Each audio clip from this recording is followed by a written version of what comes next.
Vă salut cu mare drag și sunt bucuroasă că și astăzi sunteți cu mine în bucătărie. Sunt Abi și în ocazia de azi am să vă arăt un desert minunat. Recunosc că este una din rețetele care mi-au dat ceva bătăi de cap, dar le-am reușit până la urmă. De-a lungul timpului am tot încercat și modificat rețeta până am ajuns la ceva care îmi place cu adevărat. Desertul de astăzi își are originile în Franța. Este vorba de macarons. Aceste prăjiturele au fost create în 1791 într-o mănăstire în apropiere de Cormery. În 1792 au început să-și câștige faima când două călugărițe carmelite, care căutau azil în Nancy, în timpul Revoluției franceze, au copt și au vândut aceste prăjiturele macaron pentru a-și plăti locuința. Aceste maici au devenit cunoscute sub numele de surorile macaron. Sunt ușor umede și ți se topesc în gură. Gata cu poveștile și hai să dăm drumul la treabă, că mor de nerăbdare. Eu ca eu, dar copiii mai ceva ca mine.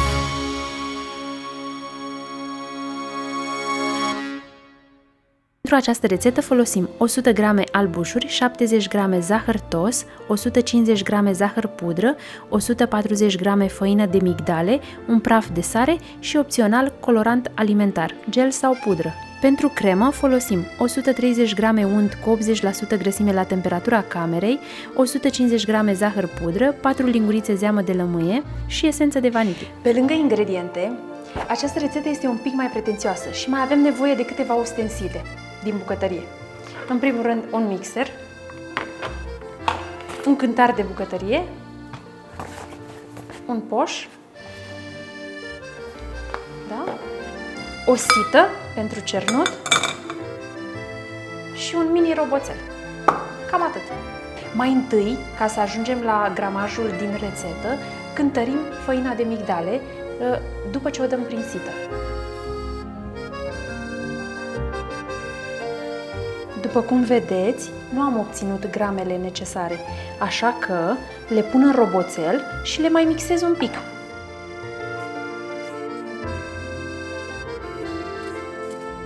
Migdalele mele au fost măcinate mai mari așa că le mai măcinăm noi puțin.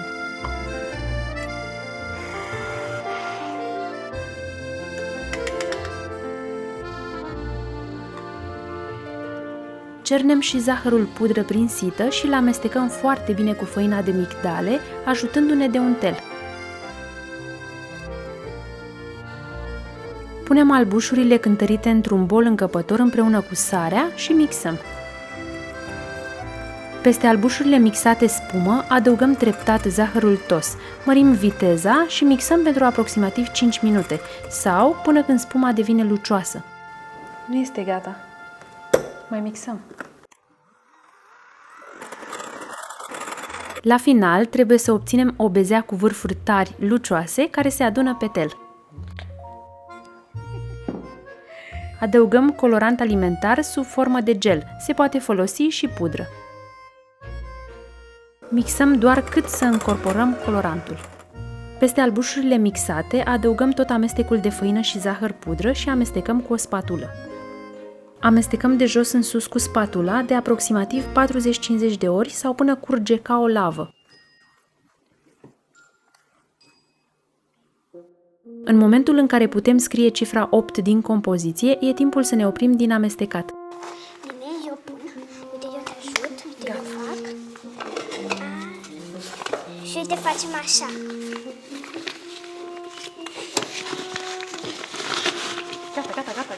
Gata. Și acum punem crema aici. Stai să ridicăm mai sus. Punem compoziția în poș și formăm cerculețe cu diametrul de aproximativ 3 cm, cu distanță între ele, pe hârtia de copt. Delicios. Nu bun. Ce e asta?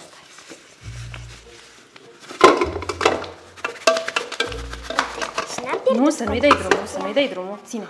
Nu, ține tu așa.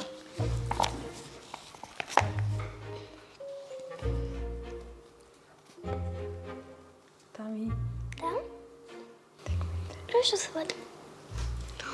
Dă-mi o lingură. Acum dăm drumul cleștișor. Nu. Cum? Să ne pregătim.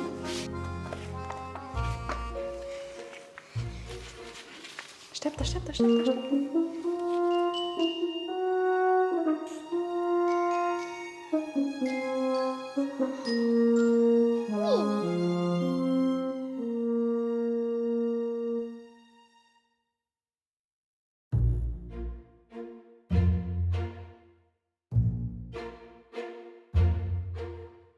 Eu! Eu! Lăsăm tava să cadă de câteva ori pe blatul de lucru ca să înlăturăm bulele de aer. Dacă mai sunt bulinuțe de aer, Da, știu, le înțepem spargi. cu scobitoarea, da? Ce bulinuță? Hai să-ți arăt eu. Așa, perfect, uite aici. Aici. Aici, bulinuță. Lăsăm la temperatura camerei pentru aproximativ 30 de minute sau până nu se mai lipesc la atingere. Este important să nu avem umezeală în cameră, altfel nu se vor usca. Ăsta e testul cel mare. Dacă au ieșit bine, se vor coace perfect. Dacă nu, se alege praf. Coacem la cuptorul preîncălzit la 150 de grade Celsius cu ventilație pentru aproximativ 10-12 minute. Este foarte important să vă cunoașteți cuptorul. Timpul și temperatura poate varia în funcție de cuptorul fiecăruia. Superbi!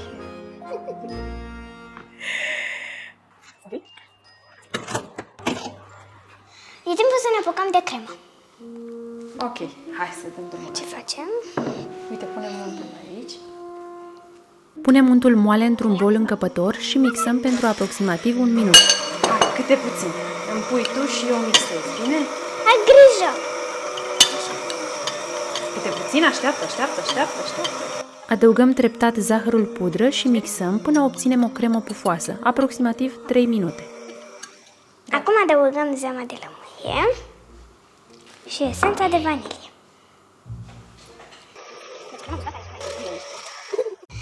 Acesta este foaie de silicon subțire. Acesta este foaie de copt.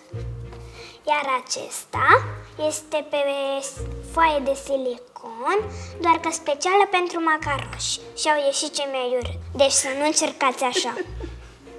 Uite, cei mai frumoși este nu s-au așa. umplut frumos. Sunt urâți. Așa e cel mai frumos. Așa e cel mai urât. Aici e la mijloc, iar aici e perfect.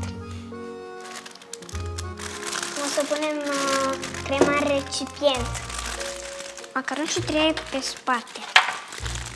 O să întoarcem pe spate ca să ne fie mai ușor să-i asamblăm. Nu pe toți, jumătate, știi? Îi lipim. Jumătate, ca să vă fie mai ușor, puteți să-i întoarceți pe spate. Și ar trebui să fie egali.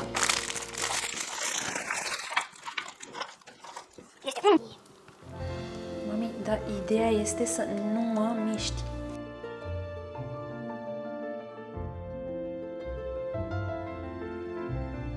Atunci o să-l lipesc cu asta. Ia, așa, să nu apeși foarte tare. Asta merge cu asta.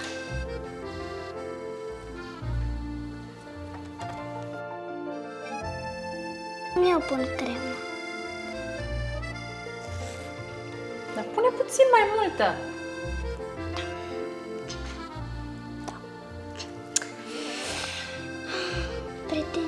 Pretențioși mai sunt macaroni și ăștia. Și aici mai multă.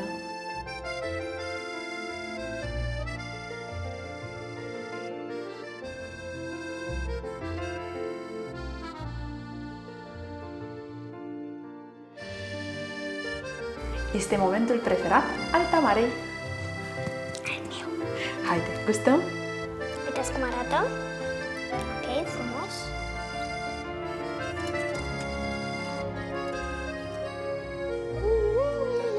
Bun. Perfecție. Super.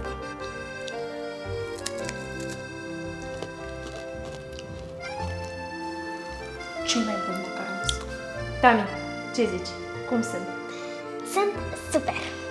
Este nevoie de atenție și un pic de dragoste pentru gătit și garantat veți reuși să faceți aceste minunății de macarons. Mare atenție!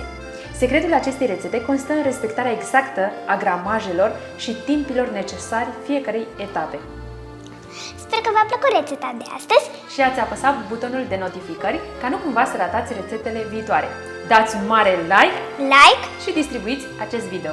Sper că nu ai uitat că mâncarea are alt gust atunci când o gătești cu plăcere. La revedere! La revedere! Vă pup!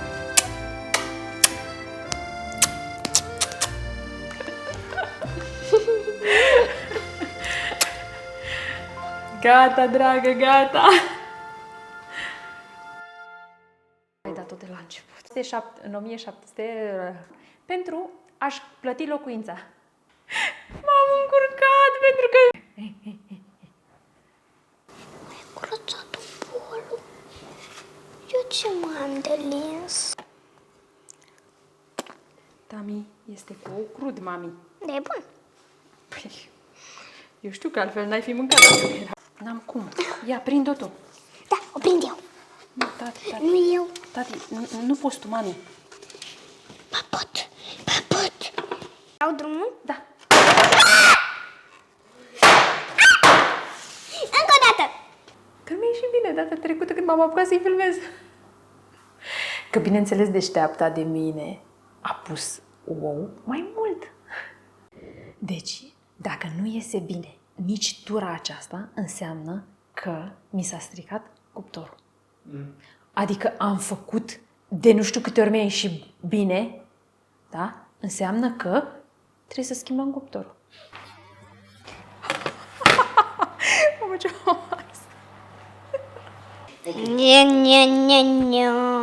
Hai, Tamara, zi. Așa.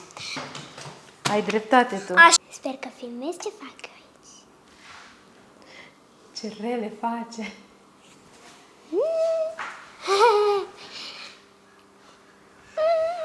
Este al meu. Wow! Bun. Să încercați. Hai, dă-l, mami. Termin.